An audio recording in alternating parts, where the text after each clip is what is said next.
নমস্কাৰ বন্ধুসকল, আজি আমি কথা পাতিম আমাৰ শৰীৰত কেলছিয়ামৰ ঘাটি হ'লে সেই ঘাটি এবিধ অতি সহজলভ্য খাদ্যৰ জৰিয়তে কিদৰে পূৰণ কৰিব পাৰোঁ সেই বিষয়ে আজি কথা পাতিম।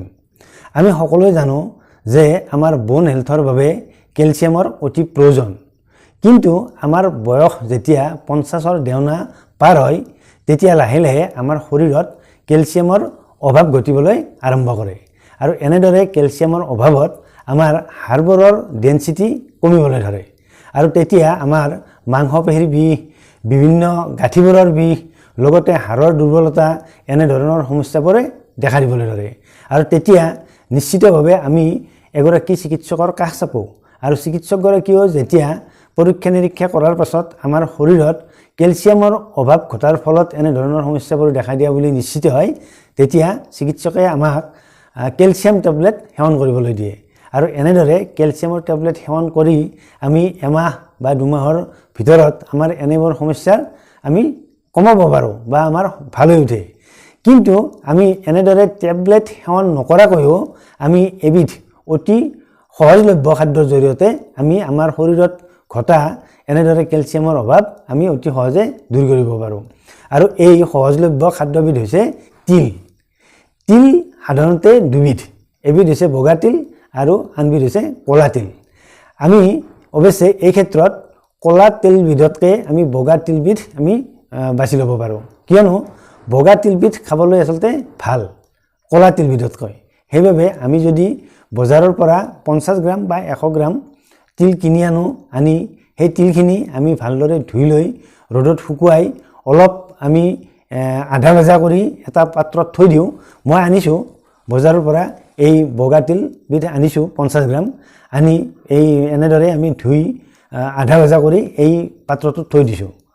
গতিকে এই পাত্ৰটোৰ পৰা মই ডেইলি এচামুচকৈ, আচলতে আধা চামুচকৈ মই দিনত দুবাৰ খাওঁ।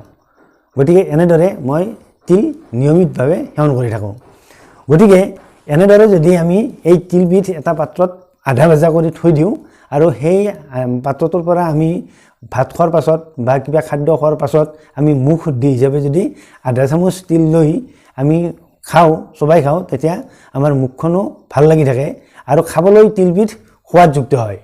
গতিকে আমি এনেদৰে দিনটোৰ ভিতৰত যদি এচামুচ তিল খাওঁ, তেতিয়া আমি আমাৰ দিনটোৰ ভিতৰত যিমানখিনি কেলছিয়ামৰ আমাৰ শৰীৰৰ বাবে প্ৰয়োজন হয়, সেই সিমানখিনি প্ৰয়োজনৰ অন্ততঃ আমি 4/1 তিলৰ জৰিয়তে পূৰণ কৰিব পাৰোঁ।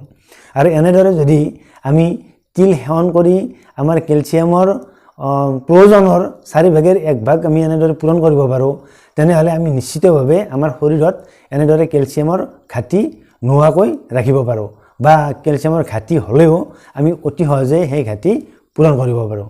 গতিকে বন্ধুসকল, তিল অতি সুলভ এবিধ খাদ্যবস্তু আৰু য'তে ত'তে পোৱা যায়। বিশেষকৈ যিবিলাক আমাৰ আজিকালি ডিপাৰ্টমেণ্টেল ষ্ট'ৰ ওলাইছে, সেই ডিপাৰ্টমেণ্টেল ষ্ট'ৰত বা মছলাৰ দোকানতো এই বগা তিলবিধ পোৱা যায়। অৱশ্যে বগা তিলবিধ সেৱন নকৰিলে বা বিচাৰি নাপালে ক'লা তিলবিধ সেৱন কৰিলেও হয়, কিয়নো দুয়োবিধ তিলতে কেলছিয়ামৰ পৰিমাণ সমানে থাকে। মাত্ৰ ক'লা তিলবিধতকৈ বগা তিলবিধ অলপ খাবলৈ বেছি সোৱাদযুক্ত হয়, সেইবাবেহে বগা তিলবিধ নিৰ্বাচনৰ কথা কৈছোঁ। এনেদৰে আমি দৈনিক এচামুচকৈ তিল সেৱন কৰি আমাৰ শৰীৰত ঘটা কেলছিয়ামৰ অভাৱ অতি সহজে দূৰ কৰিব পাৰোঁ। কথাখিনি অতি সাধাৰণ যেন লাগিলেও ভিডিঅ'টো কিন্তু অতি জৰুৰী।